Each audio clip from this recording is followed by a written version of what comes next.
ada di Jepang, ada di Korea, ada di Malaysia, banyak. Dan kemudian kami berpikir kalau di tempat kelahirannya tidak membuat gara-gara, maka kita akan rugi.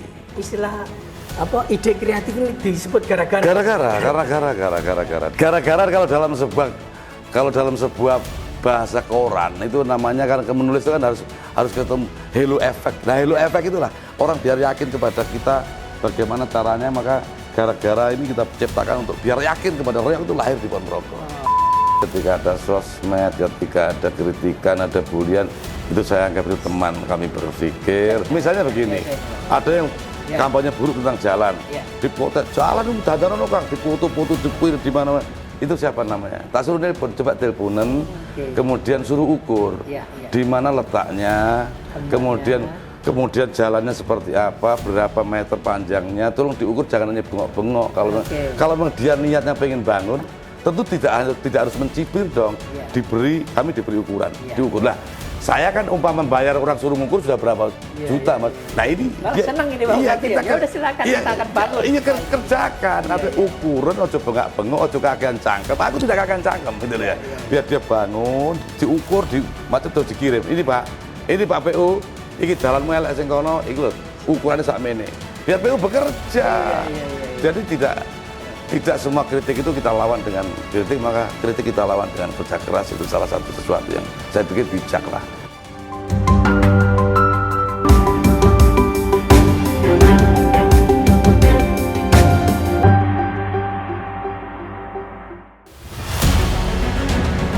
Assalamualaikum warahmatullahi wabarakatuh, Tribuners dan pembaca harian Surya.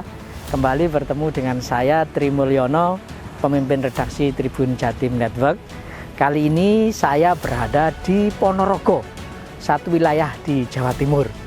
Sebentar lagi saya akan ngobrol bersama Bupati Ponorogo, Bapak Haji Sugiri Sancoko. Kita akan ngobrol berbagai hal, terutama terkait rencana Pemkab Ponorogo yang akan membangun monumen peradaban reok yang akan menjadi karya monumental di Ponorogo.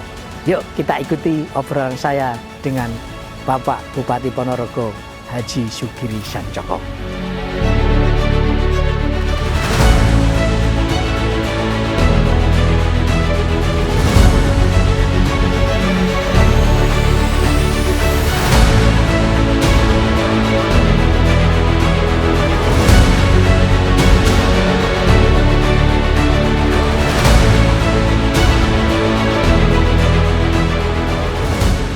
Waalaikumsalam. Mas Ono, sehat Mas? Alhamdulillah.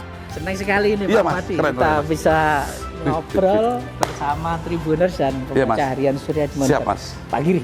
Kita mendengar katanya Ponorogo ini akan membuat satu monumen yang luar biasa, monumen reok Ponorogo. Bisa dijelaskan Pak Bupati ini? Sudah dan sedang dilakukan. Ini master plan-nya. Berikut prototipe desainnya. Ini kan saya berpikir awalnya kan reok ini yang kita cintai ini sudah menggelora, membahana, mendunia, bahkan beberapa negara kami sudah punya cabang reok di sana. Di Amerika ada, di Kanada, di Australia, di Canberra, ada di Melbourne, kemudian ada di Caledonia Anyar, ada di Jepang, ada di Korea, ada di Malaysia, banyak. Dan kemudian kami berpikir kalau di tempat kelahirannya tidak membuat gara-gara, maka kita akan rugi. Nah, jadi saya menjawab tantangan.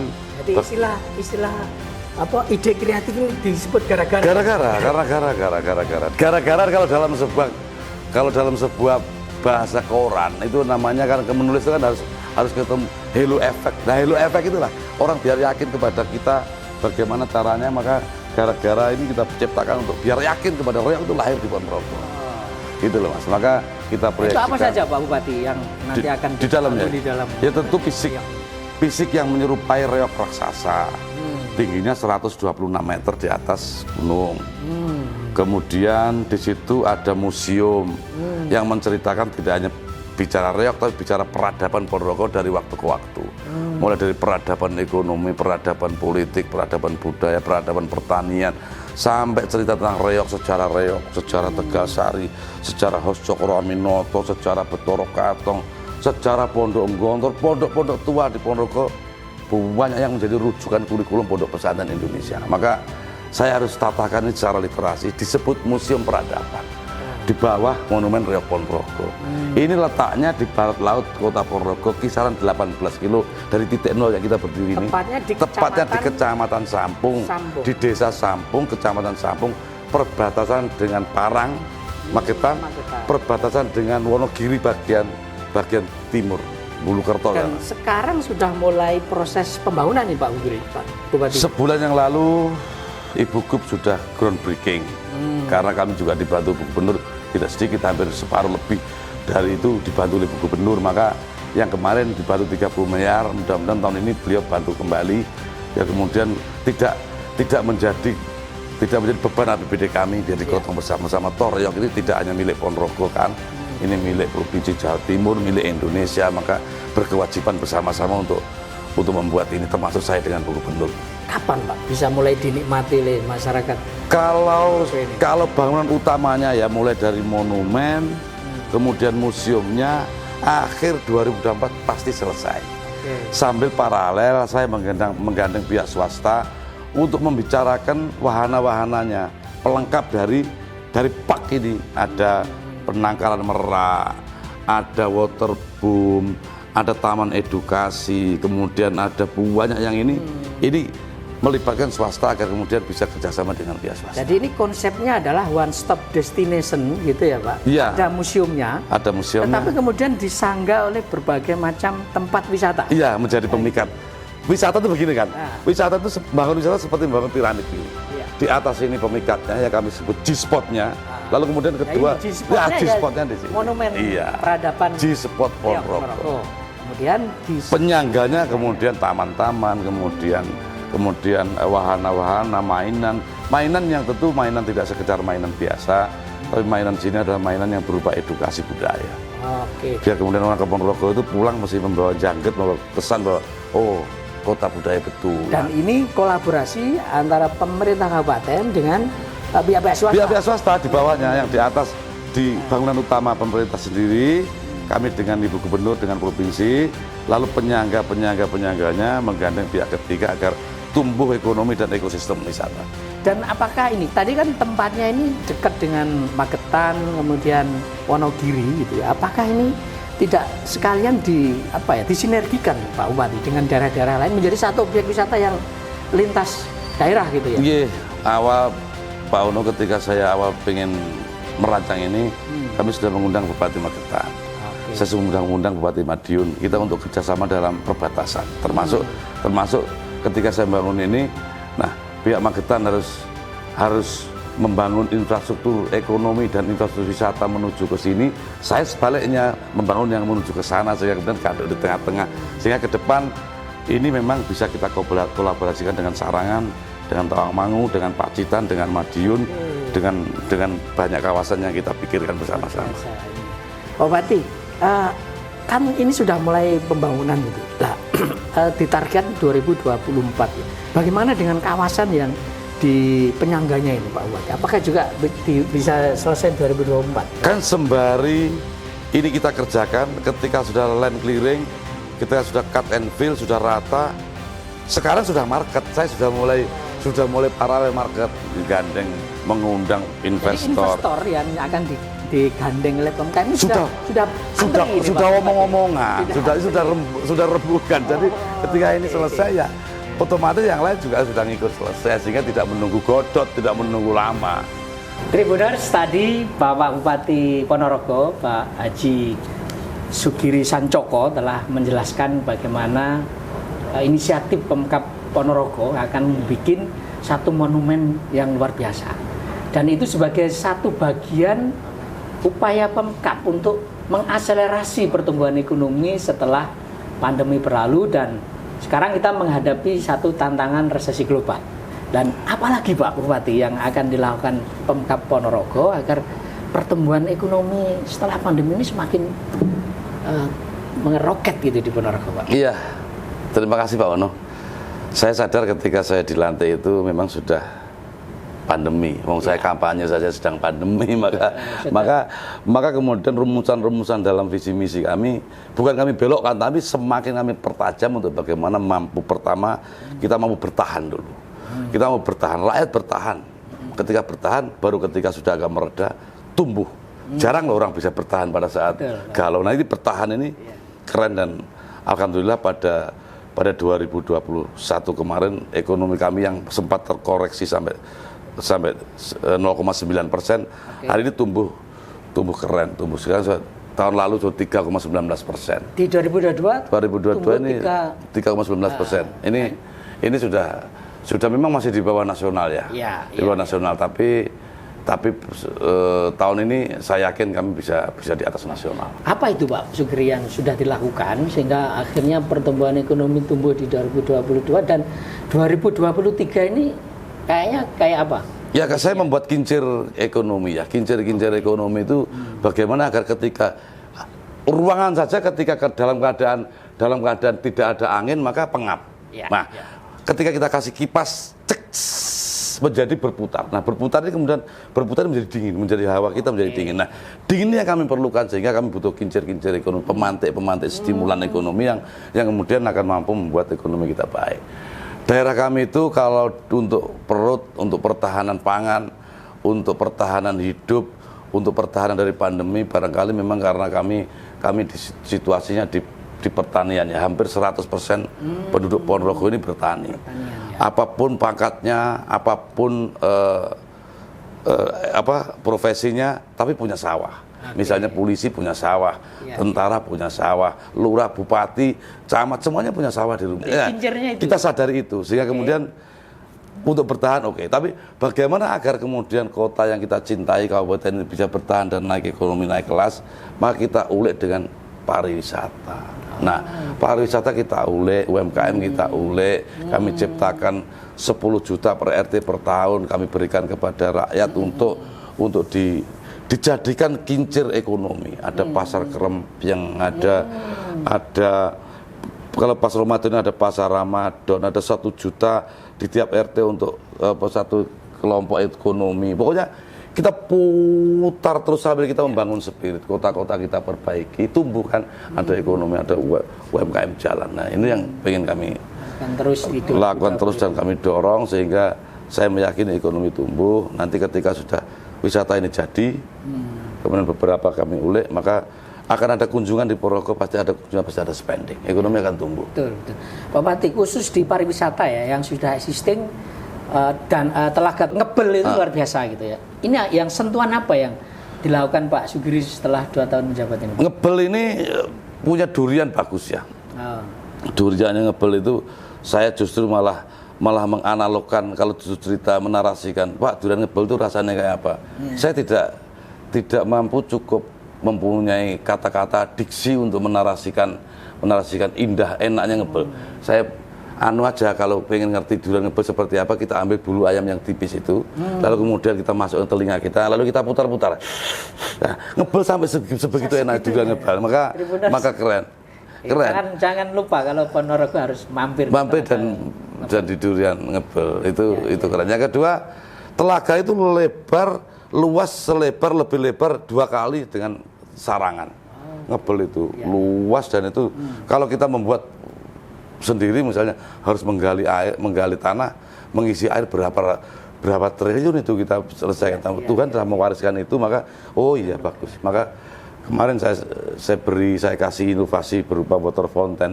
Kalau di Singapura punya Sohom the Sea di Marina Bay itu, kita punya water fountain, dan alhamdulillah agak mengangkat ratusan persen jumlah wisatawan.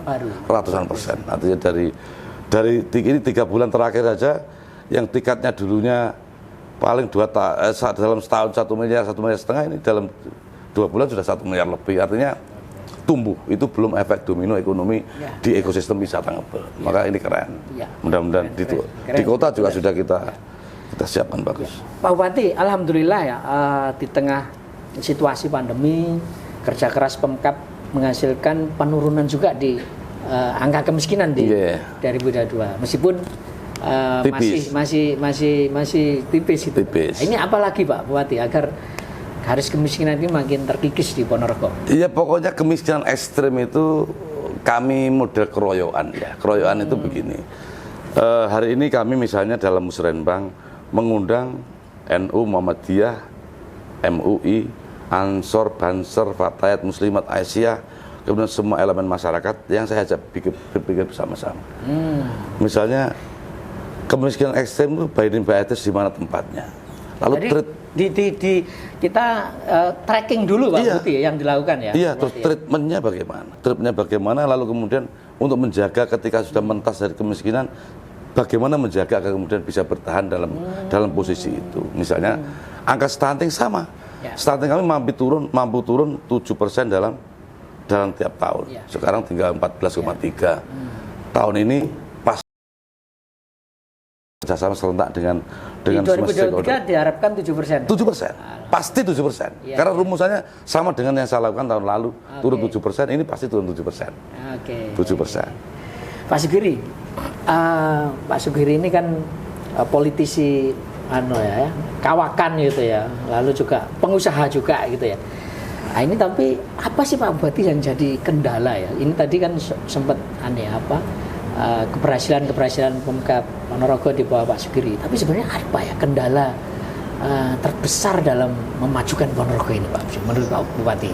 Mas, bukan karena alamnya tidak subur. Ponorogo alamnya subur. Ya. Kemudian indah, rakyatnya luar biasa ramah, etos kerjanya bagus-bagus. Nah, merubah mindset yang paling penting, mindset maju. Orang sadar bahwa dia miskin, tapi diajak bangkit dari kemiskinan. Ini butuh contoh soal, butuh halo efek, butuh uswatun hasanah, butuh contoh. Piye data contoh nono. Misalnya petani. Kita bicara petani. Lahan pertanian ini kan rata di Ponorogo ini kan tidak lebih dari 1 kotak. Satu orang hanya punya satu kotak. Satu kotak itu kisaran 0,7 hektar ya. 0,7 hektar. Itu artinya kalau kemudian untuk hidup barangkali sudah hidup, tapi untuk sejahtera pasti belum bisa sejahtera kan ya. Apapun caranya sudah pasti belum bisa sejahtera. Maka saya mimpi besar petani hijrah, tidak sekedar bertani tapi mari kita merencanakan menjadi planning perencanaan petani yang menjadi pengusaha tani. Ini keren misalnya begini. Saya pengen membawa ini. Kalau 1 kotak itu ditanami padi, dapatnya paling berapa kental ya? Kisaran kalau 1 tonnya, kalau 1 hektarnya berarti 7-8 ton, sampai 10 ton berarti dibagi 7, berarti dibagi 7 ya, hanya kisaran segitu 0,7. Nah, maka tidak cukup untuk menyalurkan anak, tidak cukup untuk beli sepeda motor, pasti untuk hidup sejahtera tidak cukup. Tapi sesungguhnya kalau ini ditarik turunannya dari padi, misalnya padi itu punya jerami. Jeraminya daripada dibuang, kenapa tidak membeli sapi? Cukup untuk makan sapi 1 ekor. Kalau tidak, jangan sapi misalnya, domba. Cukup untuk kasih makan domba 10 ekor domba dalam setahun. Lah, pupuknya padi tadi diambilkan dari kotoran domba, kencingnya menjadi pupuk organik. Berarti di sini padi butuh, loh, ketika kita nyelai padi masih ada dede, ada apa untuk kasih makan ayam. Punya ayam 500 misalnya. Nah, dengan punya ayam 500, punya 10 domba, punya papan 1 kotak, ini sudah bisa hidup sejahtera. Kalau ekosistem ini disadari betul, maka Ponorogo akan keluar luar biasa. Jadi PR-nya adalah membangun mindset entrepreneurship. Iya, merencanakan sehingga hulu hilirnya kita rencanakan bahwa bertani itu tidak hanya bercocok tanam, tapi farm itu juga peternakan, juga berpikir pupuk, berpikir air, berpikir bagaimana pakannya. Dan Indonesia masih kekurangan daging ayam, kekurangan daging domba, kekurangan padi.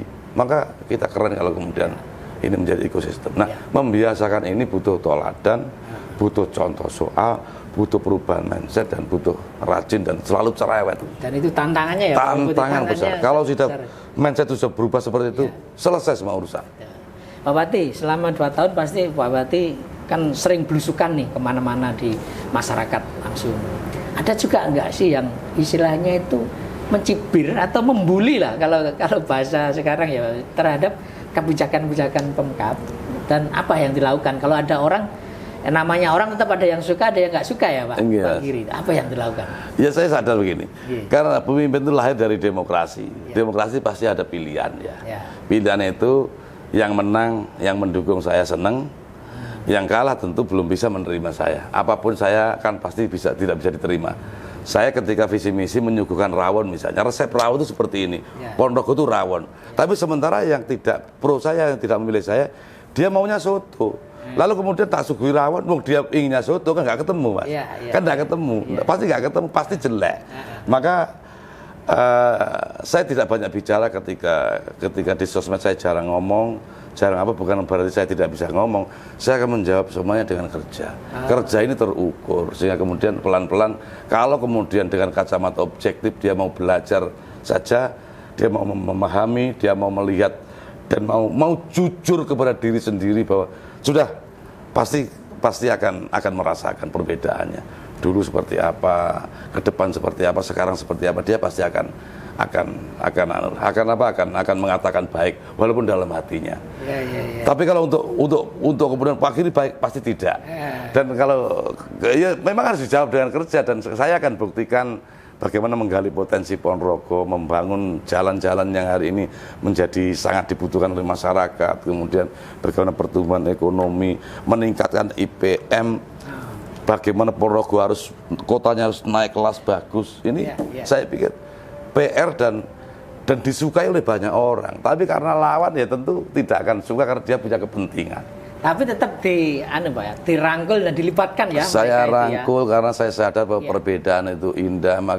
Maka kemudian ketika ada sosmed, ketika ada kritikan, ada bulian, itu saya anggap itu teman kami berpikir. Justru jadi partner. Iya, teman berpikir. Gitu ya. Misalnya begini, ada yang kampanye buruk tentang jalan, dipotek jalan itu dandanan Kang, dipoto-foto, dikirim di mana-mana. Itu siapa namanya? Tak suruh telepon, coba teleponan, kemudian suruh ukur di mana letaknya, kemudian jalannya seperti apa, berapa meter panjangnya, tolong diukur, jangan hanya bengok-bengok.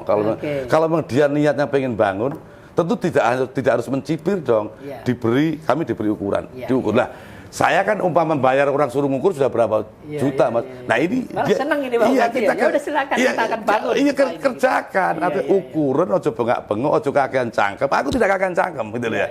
Biar dia bangun, diukur, macam terus dikirim. Ini Pak PU, iki dalanmu elek sing kono, iki lho, ukurannya sakmene. Biar PU bekerja. Jadi tidak semua kritik itu kita lawan dengan kritik, maka kritik kita lawan dengan kerja keras. Itu salah satu sesuatu yang saya pikir bijak lah. Jadi Pak Bupati ini kan sebelum terpilih ini kan beberapa kali juga ikut pilkada gitu ya. Dan akhirnya terpilih gitu ya. Ini kan luar biasa nih Pak Bupati. Jadi banyak politisi menyebut Pak Bupati ini petarung ulung ya di dunia politik gitu. Sebetulnya Pak Bupati, apa sih yang membuat Pak Bupati saya pengen jadi Bupati Ponorogo? Sebetulnya apa Pak? Saya mau jadi presenter tidak bisa ya Mas. Mau jadi wartawan tidak bisa nulis, maka terpaksa menjadi bupati. Ya enggak, begini. Ada mimpi-mimpi yang saya torehkan ya. Saya kan punya konsep bagaimana agar mengamputasi segala yang tidak baik itu selesai. Misalnya money politik. Money politik terlalu mahal, kemudian kos politik terlalu mahal.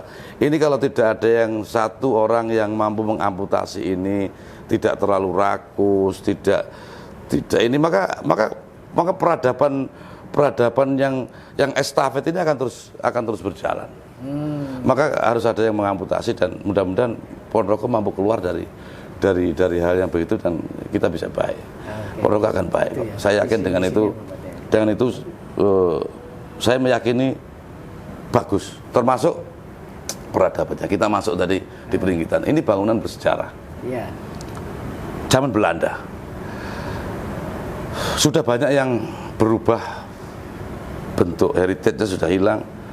Saya eman. Nah, sama dengan Ponorogo, kalau tidak dipegang oleh orang yang benar, maka saya yakin suatu ketika anak cucu kita hanya mendengarkan cerita tentang pernah ada Ponorogo yang tapi sudah kehilangan ruh, sudah kehilangan jati diri. Nah, saya tidak ingin itu terjadi. Kami lahir dari budaya, kami lahir dari santri, maka dua hal roda besar yang itu harus kita dorong dan kita hidupkan kembali, maka alat untuk membangun, tujuan untuk membangun berdasarkan roda besar budaya dan santri.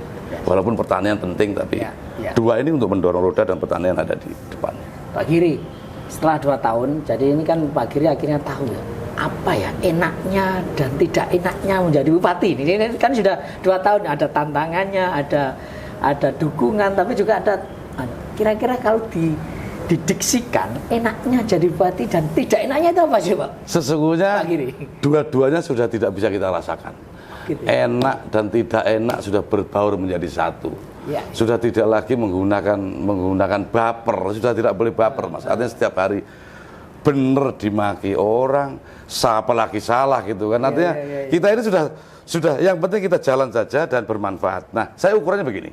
Ketika banyak yang mengundang, ketika banyak tamu yang datang, ketika banyak yang minta foto, ketika banyak yang puas, itu senang. Nah, itu puas. Tapi apa ya? Ada yang mengapresiasi. Iya. Kalau saya sambat malam hari dengan istri saya, kuwas Bu undangan wakeh.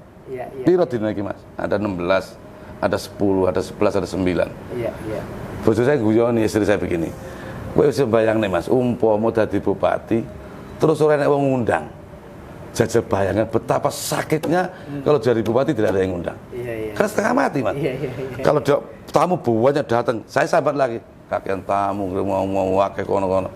Mas, umpama dadi bupati, terus ora enek wong moro, laler wae mau mencok, jingklong mau mencok, piye nasibmu? Maka sudah itu lelahmu biar menjadi lillah, maka agak sedikit punya rasa ikhlas lah.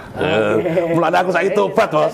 Iya. Jadi antara senang nggak senang sudah jadi satu, sudah berbaur jadi satu karena sudah tidak bisa baper ini senang nggak senang sudah yang penting amanah dan kita ini setiap senyuman rakyat itu pengobat, setiap cacian rakyat itu adalah pengingat, setiap apa saja kita jadikan untuk ya namanya sudah pengabdian, tidak bisa lagi kita happy tidak bisa lagi kita jalan-jalan karena di depan kita masih PR sudah luar biasa. Rakyat menunggu PR kita, rakyat menunggu kerja keras kita. Dan ini yang harus kita pertanggungjawabkan tidak hanya di dunia loh Bos, termasuk di Giri ya. Di akhirat. Berat. Pak Giri, info yang kita dapat PDIP memberikan sinyal kuat akan kembali mengusung Pak Giri di Pilkada serentak berikutnya. Tanggapan Pak Giri gimana? Walah. Artinya kan ini dianggap berhasil Pak Sugiri ini ya. Belum. Gitu loh. Belum, saya masih butuh beberapa tahap lagi untuk mengatakan bahwa agak lumayan. Tapi hari ini belum lumayan pun belum.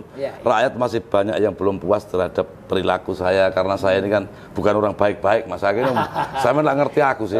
Bukan orang baik-baik betulan.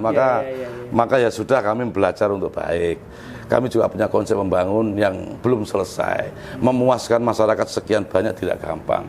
Dulu didukung oleh ratusan ribu orang dengan berbagai motif.